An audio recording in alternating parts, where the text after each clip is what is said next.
বন্ধুরা, আমার একটি বিষয় নিয়ে কথা বলি। দেখেন, আমার এই বরিমের ভিতরে একটা গাছ রয়েছে, এটার নাম হলো কোয়াশিয়া কাঠ। দেখেন, গাছটার জন্ম আমাদের বাংলাদেশে কম হয়, ভারতে এবং পাকিস্তানে এই গাছটা বেশি পরিমাণ পাওয়া যায়। দেখেন, আমি দেখাই আপনাদেরকে। এই দেখেন কোয়াশিয়া কাঠটা, এই কোয়াশিয়া কাঠের ভিতরে আল্লাহ এত গুণ ক্ষমতা দিয়েছে, আমি কি বলবো। ইনশাল্লাহ আল্লাহ রহমতের মালিক, যদি আপনি সেবন করতে পারেন, এটা একটা জটিল রোগ থেকে আপনি চিরমুক্তি পেয়ে যাবেন। জটিল রোগটা কি?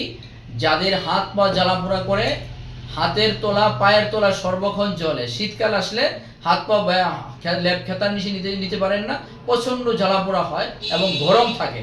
আমি একটি রুগীকে দিয়েছি, তার প্রমাণিত, এর জন্য আজকে ভিডিওটা করা। এই গাছটা আবার অনেক রোগের উপকার হয়, অন্যান্য রোগের কাজ করে থাকে। শুধু আজকের জন্য যেটা বলবো সেটা হলো হাত পা জ্বালাপোড়ার জন্য। হাতের তোলা পায়ের তোলা প্রচন্ড জ্বালাপোড়া করে, এই গাছের মাধ্যমে আপনি একবারে চিরস্থায়ী ভালো হবেন ইনশাল্লাহ, আল্লাহ রহমতের মালিক। এই গাছের মাধ্যমে আপনি ভালো হবেন, আল্লাহ মাফ করার মালিক। এই যে কোয়াশিয়া কাঠটা কিনতে পাবেন, এটা কেনার পরে আপনি জাল করে নেবেন। প্রথমে তো ময়লাটা পরিষ্কার করে নেবেন ধুয়ে, তারপরে পানিটা জাল করবেন, 24 ঘন্টা জাল করবেন।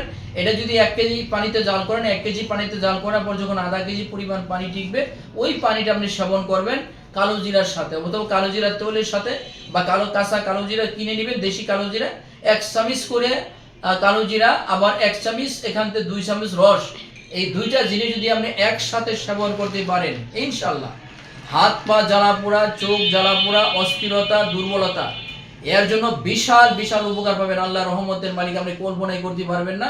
অল্প খরচের মাধ্যমে আপনি জটিল সমস্যার থেকে চিরমুক্তি পেয়ে যাবেন এই কোয়াশিয়া কাঠের মাধ্যমে।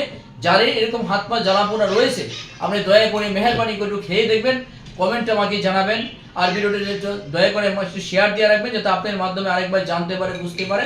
এই যে আমি গাছটা আপনাদেরকে দেখাইলাম, দেখেন, এটির নাম হলো কোয়াশিয়া কাঠ। ইনশাল্লাহ ভালো হবেন, দয়া করে মেহেরবানি করে। এবারে শেষ করছি। আসসালামু আলাইকুম রহমতুল্লাহ।